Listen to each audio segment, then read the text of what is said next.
Summer's just way too harsh. He always criticizes the president, the government. He never says one thing good about South Africa. Everything that comes out of his mouth about South Africa just has to be bad, doesn't it?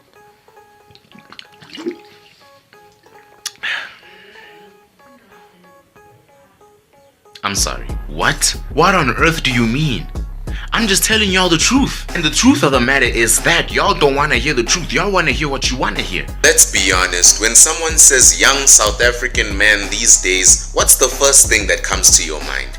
He's broke, he has a baby mama, he's insecure, he's a taxi driver with a vrpa moment, or maybe he's the type of guy to tell you, I'm pushing this side, I'm hustling, while still asking his grandma for taxi money. Because we're about to talk about how South African women have slowly turned into perverts and walking billboards of lust. And if the moral compass of this country had a GPS, it would be screaming recalculating right now, particularly among women. Yes, you heard me right.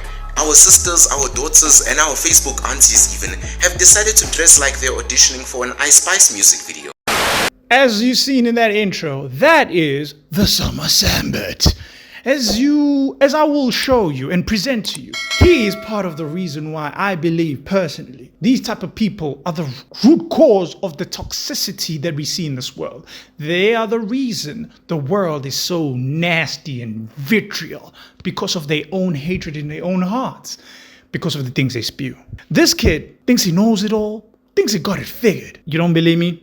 I got an example for you. Here's a clip of him, a couple of clips of him advising you how to start a business in South Africa. Give you step one. You need to first develop a mindset I like to call a hustler's mindset. Hustler's mindset. Interesting. I don't know where I've heard that one before.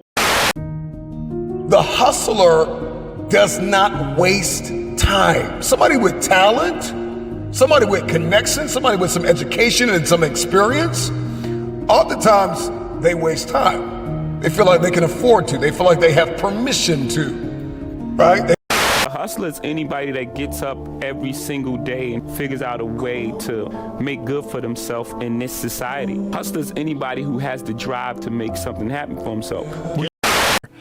I saw working out as a way for me to build calluses on my mind. I had to callous over the victim's mentality. So I watched these movies. I talked about Rocky last time I was on here. I always equated training to mental toughening. Like, it always looked brutal. People waking up early and doing all these things, and it looked horrible. I was like, wow, man, I gotta start doing that. Not to get better, bigger, and stronger, but that is what's gonna build me. That looks uncomfortable. That looks brutal. And getting up early, I don't wanna do that.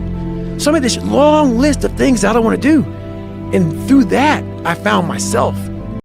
Hustler's mindset meanders on and on about being a hustler. I need to have a callous mind. He's like David. It's like, man, just listen to David Goggins. If you want to know what a hustler's mindset is, listen to David Goggins. David Goggins says it better than him. Anyways, what's your second point?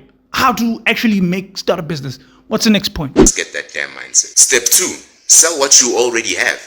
Now you might be thinking, I have nothing to sell, literally. Really? So you're telling me you have nothing. You've got no skills, you've got no talents, and you've got no random items lying around the house that you could sell on Facebook Marketplace or something. You need to look around you. This is what I'm talking about. Have that mindset. In your house, there's probably an old couch, a PlayStation you don't play anymore, or even an electric kettle you haven't used in 5 years. Halfway. Take a few steps back to go. You ain't got the answers, man. You ain't got the answers. Okay, if I got you correctly, if I understood you right, yeah? First, I gotta have that hustler's mindset. And in your video, you were just displaying about have a kasi mindset where they're selling airtime by the taxi rank and all that. Right. So I assume you're talking about a guy who's staying in the township, right? Because we all know every household in the township has an old PlayStation to sell, right? Every household in the township, we know for a fact, right, that they have some old couch to sell because, everything is around. Find something to sell, right? Because, even though you have nothing, the person who actually owns that property will allow you to do that. Right. I didn't realize that. I did not realize that. Guys, so easy. Is this some sort of peasant joke that I'm too rich to understand? I just want to wrap it up, the whole business thing up. That's toxic because it leads nowhere. He's no better than Greg Cardone. He's no better than any hustler or any Andrew Tate type of guy who just basically shoots smoke up your ass and provides you with zero solutions. From my understanding, to start a business, first thing is first. How about you come up with an actual feasible idea of what does the community want that I can provide? What am I good at? Those two things that work together. So, for example, if I see my community is full of garbage, that means they require somebody to pick up that garbage. If it's a lot of paper or a lot of plastic, hey, I could recycle that. So grab all that shit, go to the nearest recycling area, sell that. My God, hustler's mindset, huh? I think I made my point. Let's move on, right? I want to show the more egregious takes that this kid has. Because now, I don't know if you guys have heard this before. It's almost like we've gone from Ubuntu to Bonisa Mabele Sisi in just a decade. Gone are the days when a woman's biggest flex was her character and intellect. Now, wait a minute, kid. How old are you? Name your sources, sir, since you're so wise and all-knowing. Which period in South African history was it that it was a woman's intellect that superseded her beauty? When in South African history? Point it out. Sources, please. Because I don't know. I know I'm older than you, so that's never been the case for me, so I don't know. I'm telling you, you girls are now dressed like you have an IQ of a bag of rocks. Let's address the elephant in the room here, or rather, the fishing net on the body. We've got women wearing outfits that are essentially don't touch signs, but here's the kicker. They are written in invisible ink, and here's why I say this. Because when some weirdo at the club touches them, they're gonna scream, "Minute trash, he touched me." Would you shut the hell up? What did you think he was gonna do if he saw you dressed like that? He thought you were selling. What? What the f? You heard him right. Ladies, dressing provocatively earns you a little sexual assault. You know, a little sexual assault. Pata pata. Pata pata, my lady. Why are you dressed like that? Why is your dress so high up over the knee? Let me touch some of those thighs because you deserve it. Because you dress provocatively, you deserve it. Now, to be fair to him, he does on the follow-up video say men who do this should be in jail like Harvey Weinstein. Look, I'm not defending these creeps. Touching someone without consent is vile and unacceptable, and the men who do that should be locked up in a cell with Weinstein for the rest of their fucking lives. But Sisi, let's not act shocked when you're out here dressed like Zodwa Wabantu on a good day, okay? That's like me leaving my house wearing a t-shirt that says free Wi-Fi and then getting mad when people ask me for the password on the window. Brother, what's that? What's that, brother? Now, excuse me, oh wise one, the Sam Sammet. Which one is it though? Because what you're talking now is called talking both sides of your mouth. So who is actually the cause and the real problem here? Is it women dressing provocatively that's making men sexually harass them? Or is it men sexually harassing them? Should we focus on men?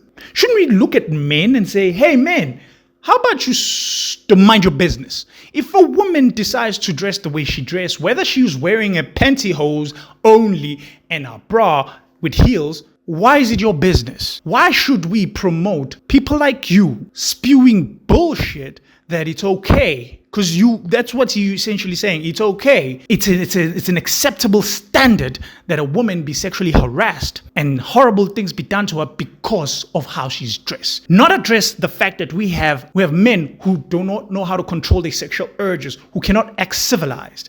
You don't want to address that part. No. Blame women for how they dress. But then again, you're saying those men should be arrested. I'm confused here. Choose. And generally, it's men who's uncontrollable. You know why, dude? Because even if a woman dresses in baggy clothes, she tries to hide the shape of her body. Guess what? Men still harass them.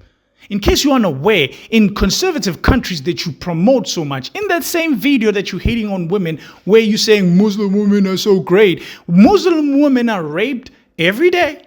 And guess what? They are told to shut up.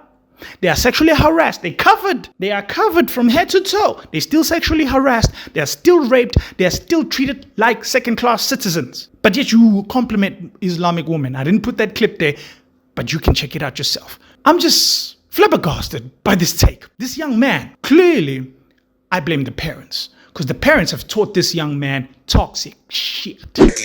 Are you crying? What are you hiding? I mean, really now, you get these entitled, obnoxious little brats crying, why is everyone looking at me? Miguel, I don't know. Maybe because you're out here dressed like a cheese grater at a Woolies food market? Fucking dirty little He's done it again. You know He's done it again. That is a You fact. fucking little bastard. He does it. He's done it again. He's taken it to table. Dirty bastard. You've done it Where again. is the card? So, just because she wears fishnet to Woolies and men are harassing or people are harassing her because of how she's dressed, no sympathy, no empathy at all.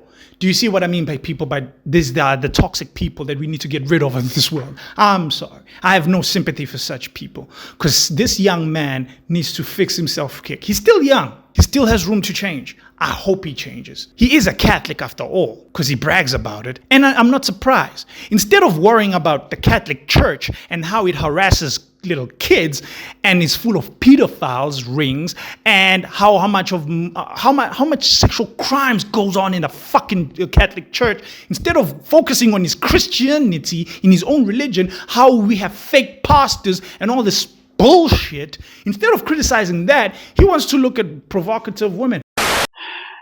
Boy, am I thirsty. Am I thirsty? Am I thirsty? Oh, Ernie. Why are you looking at provocative women, dude? I'm just curious. Why you focus on that? And you offer no solution so far. All you're doing is bitching and moaning. You're crying that you're getting sexually harassed. My guy, can you focus on the matter at hand of provide solutions? What solutions do you have? That make you wonder if kids even know what childhood is anymore. They're out here twerking before they can even spell the word twerk. And I'm not even joking. Search. Look at TikTok. You'll be shocked. I mean, you know that that's somehow worse, right? You know that. Why are you looking at kids twerking on TikTok is what I'm asking. I've heard of people, for example, say, hey, look at this beheading video. I'm like, I don't want to see that. No, thank you. Encourage the algorithm to push more content like that. Please don't. How about we ignore it? How about you focus on the solutions, you numbnut? How about we focus on the aspect of, hey, if there are kids twerking on social media and people like you are clicking and watching it, maybe, I don't know, maybe there's going to be more people doing that stupid nonsense. Maybe we should just ignore it and promote people to ignore. Because, yeah, you will have debauchery here and there. You will have people still wanting their kids twerking or whatever the case and recording and thinking it's cute or whatever the case. The important thing here is we as a society need to shun them and ignore them. We should promote ignoring such debauchery. The more you talk about it, the more eyes are going to focus on it. Me, I'm focusing on you because I want people to see the toxicity that you are. And going forward, people ignore you. That is my goal right now because the nonsense you're spewing, my God. This is one more of this video. Just one more. Check this one out. And the way morality has declined, is it any wonder relationships are a disaster around here? You've got boyfriends walking around the mall with their girlfriends dressed like they're about to audition for Love Island Soweto edition. And then these guys act shocked. You guys, the boyfriends, act shocked when some other okie stares. Now, Richie, do you have any kids? Never had a date. Clark? Never spoke to a girl. Gus? What do you know about relationships? You don't look like a guy who's ever touched a woman, let alone, went on a date. Because the way you talk, it seems like you chronically live online. Because all the things and your phrasing, the way you mention things, it's not based on being outside, touching grass. I don't think you've ever touched grass, my guy. It looks like you're just always indoors, constantly consuming online content and thinking that's the reality. That's a problem right there. I have a TikTok account. I don't see such nonsense. Anyways, the point I'm making is you choose the algo. As much as people like to blame the algo, you also impact on it. If you see debauchery, it's because you want to see debauchery. If you see nonsense, it's because you want to see nonsense. Me, I'll give you an example. My YouTube is full of gaming shit. I see Mortal Kombat, Command & Conquer, Crusader Kings 3, Warhammer, Space Marine 2. It's just full of either that or movie reviews or history stuff. That is how my YouTube is seen. Unless my kids are around, and then my kids basically just mess up my algorithm with all this Roblox stuff and, you know, kiddie videos. But anyways, the point I'm making here is you choose the algo. The algo produces what you want to see, and it keeps on feeding you. And that's a truth of the matter that self-responsibility a lot of us don't want to accept. You cry about all this debauchery, this nonsense, this morality of women. It's because you search for it. You either die a hero or you live long enough to see yourself become the villain.